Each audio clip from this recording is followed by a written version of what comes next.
दोस्तों, केजरीवाल को कभी किसी पद का लालच नहीं हुआ। मैं यहां मंत्री, मुख्यमंत्री, प्रधानमंत्री ये सब बनने नहीं आया। इनकम टैक्स में कमिश्नर की नौकरी करता था। कमिश्नर की नौकरी छोड़ के दिल्ली की झुग्गियों के अंदर 1 नहीं, 2 नहीं, 3 नहीं, 10 साल तक मैंने दिल्ली की झुग्गियों के अंदर काम किया है, सुंदर नगरी और नंद नगरी की झुग्गियों के अंदर, इनकम टैक्स कमिश्नर की नौकरी छोड़ के। जब मेरे को दिल्ली की जनता ने पहली बार सीएम बनाया, असूलों के ऊपर 49 दिन के अंदर सीएम पद से इस्तीफा दे दिया था। एक चपरासी की नौकरी कोई नहीं छोड़ता।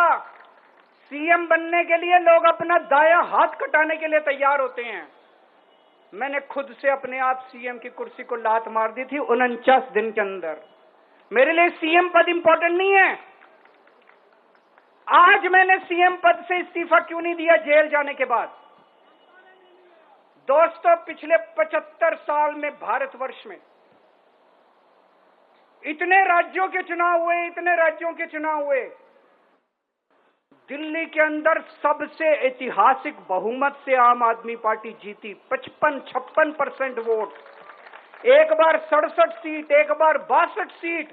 इतने भारी बहुमत से आज तक कोई राज्य की सरकार 75 साल में नहीं जीती। इतने भारी बहुमत से जीतने के बावजूद झूठा केस, अब उनको पता है वो हमें हरा नहीं सकते दिल्ली के अंदर। उन्हें पता है अगले 20 साल तक दिल्ली में आम आदमी पार्टी को कोई नहीं हरा सकता। तो उन्होंने एक षड्यंत्र रचा, राजनीतिक षड्यंत्र रचा। केजरीवाल को झूठे केस में जेल भेज दो, केजरीवाल को इस्तीफा देना पड़ेगा, केजरीवाल की सरकार गिर जाएगी। उन्होंने ये षड्यंत्र रचा। मैंने कहा मैं भी इस्तीफा नहीं दूंगा। तुम अगर जनतंत्र को जेल में कैद करोगे तो जनतंत्र जेल से चला के दिखाएंगे। दोस्तों, सरकार भी जेल से चला के दिखाएंगे। कतई इस्तीफा, तुम्हारे ट्रैप में फंसने वाले नहीं हैं हम। ये अगर हेमंत सोरेन साहब को भी इस्तीफा नहीं देना चाहिए था, जेल से सरकार चलानी चाहिए थी। अगर हमने इस्तीफा दे दिया, ये तो बड़ा अच्छा है इनके लिए। जिस राज्य के अंदर ये चुनाव हारेंगे उसके मुख्यमंत्री को पकड़ के जेल में डाल दो, सरकार गिरा दो। उसके मुख्यमंत्री को पकड़ के जेल में डाल दो, सरकार।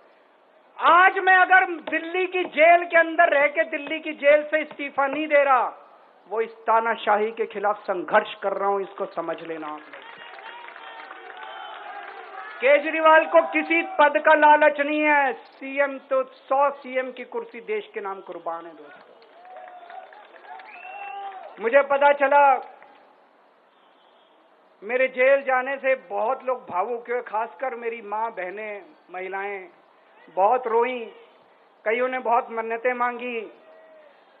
मैं सबका बहुत बहुत शुक्रिया अदा करना चाहता हूं जिन लोगों ने अपनी दुआएं, करोड़ों लोगों ने अपनी दुआएं भेजी हैं। पूरी दुनिया भर से करोड़ों लोगों ने दुआएं भेजी। उन्हीं के आशीर्वाद का कमाल है कि आज मैं आप लोगों के बीच में हूं। आप लोग सब लोग सुखी रहें, देश खूब तरक्की करे, फले फूले, आप सब लोग खूब खुश रहें, ऐसी मेरी प्रभु से इच्छा है। भारत माता की।